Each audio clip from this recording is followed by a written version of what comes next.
Hey guys, it's me with the new I Am Fun Size with my dear friend Melanie Stone. Hello. You guys might know Melanie from our show together, We're a Live Frontier on the Geek and Sundry and the Project Alpha and the other places that you can watch it on the interwebs. But you also might know Melanie from Mythica, which she played a part in. Yes.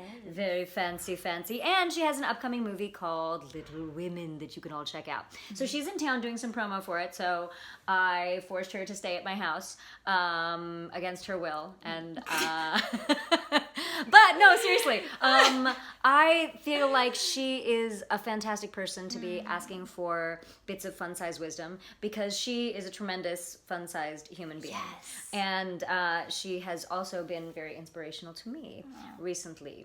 It's really nice to have friends around that you aspire to be more like as well as enjoy being with. So I'm going to ask you the I Am Fun Size question, which is if you had a chance to speak to your younger self, what would be a piece of advice that you would give to her, or just something that you would say to her that you, based on what you know now that you didn't know then? Man, I'm going to get a little cliche. Okay. But it just all comes down to being yourself. Which I know, I'm like, oh, that's so cliche. It's not cliche. It's an answer that everybody agrees with because it's right. Yeah. So tell me your version of why that is or what that means.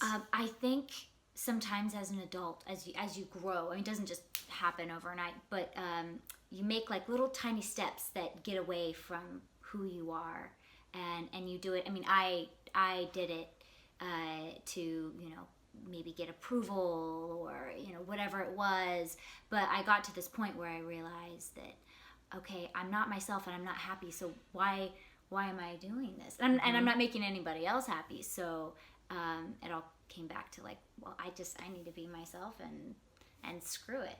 If people don't like it, they don't like it, and the people that do are the ones that you want in your life anyway. Those are the people that you absolutely like this girl. Well, I was gonna say, if someone doesn't like you, that's like not liking puppies. Like, what's wrong with them?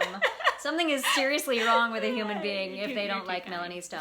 But I agree with you. That's an interesting thing too that we haven't necessarily talked about on this show before, is the concept of we take tiny steps that lead us away from ourselves sometimes. And it's those that are almost the most dangerous, because the tiny little concessions you make that take you away from your authentic self, which is, another one of those statements that makes me want to go and vomit in my mouth because everybody says it. But it's true. What's my authentic self? But the truth is, if you are pulling away from what you believe in and what you desire and what you desire for yourself, or even just exploring the things that you want to explore for yourself, every step you take away from that is a step I think you take away from your own happiness. And I've said it before on this show, and I'll say it for the rest of my life, that there's only one you, and if you aren't entirely all the things that make you you, then the world misses out on that. Yes. And it's a huge loss for all of us. I mean, can you imagine if the world missed out on Melanie Stone? If you haven't seen We're a Live Frontier, you will know what I'm talking about. Lucky Jenny! Lucky Jenny! I'm all about Lucky Jenny Ray. saves the day. Ray saves the day. You save the day. You do. Okay, well, we'll agree to disagree on that one. But anyway, that's Melanie's bit of fun-size advice for you guys today. And if you guys have any other questions, please send me your messages at Anjali@IamFunsize.com. Check out Mythica. Check out We're a Live Frontier. Yes. When it comes out, check out Little Women. Yes. And please check out the rest of this channel and subscribe. Check it And we're going to do this dance. out. Yeah. Okay. Size. All right, you beautiful people, send me your stuff. You can email me at Anjali@IamFunsize.com. These are all of the places you can find me on the interwebs. Please send me questions, pictures, fan art, cosplay pictures. Send me pictures of puppies. You know how I love the puppies. Oh, please, more puppies. Can I please? Please, guys? Please?